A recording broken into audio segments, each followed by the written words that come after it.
বাংলাদেশ শেষ পর্যন্ত তাদের সিদ্ধান্তে অবিচল ছিল। এটা আমার বেশ ভালো লেগেছে।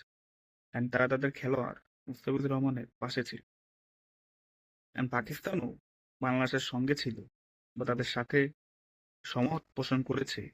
এটা বেশ ভালো জিনিস। কারণ কাউকে না কাউকে তো বলতেই হতো যে অনেক হয়েছে পলিটিক্স, এসো ক্রিকেট খেলি। নাসির হোসেন, ইংল্যান্ডের সাবেক ক্যাপ্টেন অ্যান্ড বিশ্ববিখ্যাত কমেন্টেটর, এটি পডকাস্টে এরকমটাই বলেছেন বাংলাদেশকে যে আইসিসি বাদ দিয়েছে ওয়ার্ল্ড কাপ থেকে। এ প্রসঙ্গে নাসির হোসেন বলেন যে বাংলাদেশ শেষ পর্যন্ত তাদের স্ট্যান্ডে অবিচল ছিল। এটা মূলত বাংলাদেশের দৃঢ়তা।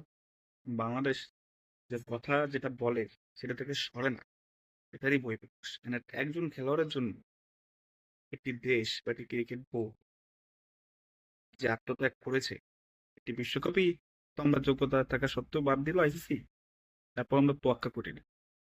মূলত আমাদের খেলোয়াড়ের পাশে আমরা থেকেছি বা আমাদের বোর্ড থেকেছে, এরকম এরকমটাই বোঝাচ্ছে নাসির। তিনি বলেন যে পাকিস্তানও বাংলাদেশের পাশে থেকেছে, এটা ভালো জিনিস।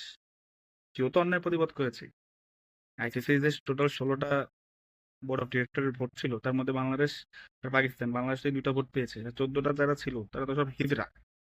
তারা হিজড়া, তারা কথা বলতে ভয় পায়, তাদের সিদ্ধারা নাই, তারা পুরুষ না, তারা হচ্ছে হিজড়া। এরা জাস্ট এর স্বার্থ নিয়ে চলে।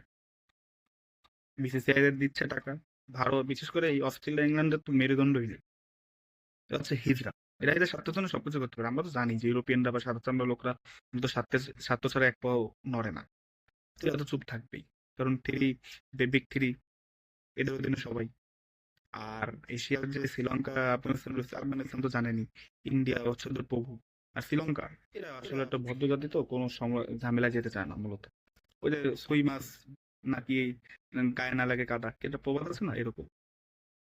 এছাড়া মাসুদ হোসেন বলেন যে ভারতের সরকার যদি এরকম সিদ্ধান্ত নিত নিরাপত্তা ইস্যুতে, যে কোনো দেশে টুর্নামেন্ট হওয়ার 1 মাস আগে সে দেশে ভারত খেলতে যেতে পারবে না, তাহলে কি আইসিসি এই কঠিন সিদ্ধান্ত নিত? তিনি ডাউট প্রকাশ করেছেন। এবং তিনি আরো বলেছেন সকল বোর্ডকে, সকল টিমকে একই নজরেই দেখা উচিত গ্লোবাল গভর্নিং বডির। এরপরে বাকি থাকে না যে এখন কিন্তু আওয়াজ উঠছে, কারণ জানেন আপনার কাউকে না কাউকে আওয়াজ তুলতে হবে। মুসলিম মুসলিম আপনার অত্যাচারিত হতে হতে এদের মধ্যে কেউ না কেউ প্রতিবাদ করে। ঠিক বাংলাদেশ যেভাবে করেছে এবং পাকিস্তান যেভাবে করেছে। অনেকেই এই যে জালিম আইসিসি তথা বিসিসিআই এদের বিপক্ষে কথা বলবে। মূলত তারা সত্যের অবস্থানই নিবে, কিন্তু মনে হবে যে তারা আইসিসির বিপক্ষে করছে। এটাই দুনিয়ার নিয়ম।